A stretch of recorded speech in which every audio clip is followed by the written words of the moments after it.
বাংলাদেশ এবং চীনের যে ঐতিহ্যবাহী সম্পর্ক এবং বাংলাদেশের এই স্বাধীনতাকামী প্যালেস্টাইনের প্রতি যে ঐতিহ্যবাহী সংহতি সেটা কিন্তু তুলে ধরা হচ্ছে। আমরা দ্বিতীয় দৃশ্য দেখার অপেক্ষা আছি।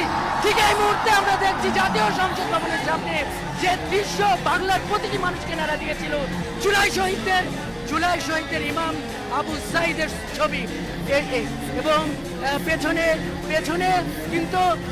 পেছনে কিন্তু বেজে উঠছে সেই জুলাই বিপ্লবের গানগুলো। আবু সাঈদ আবার মিলিয়ে যাচ্ছে আকাশে। এইখানকার উপস্থিত মানুষের আবেগ আপ্লুত।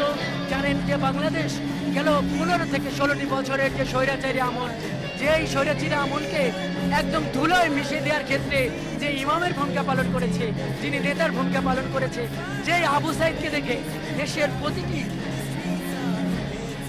প্রতিটি শিক্ষার্থী আর কেউ ঘরে থাকতে পারেনি। সে শিক্ষা এবার আমরা দেখছি সেই মুগ্ধকে, এবং তার পাশে লেখা আছে যে পানি লাগবে পানি। সেই মুগ্ধকে আবার আরো একবার দেখছি।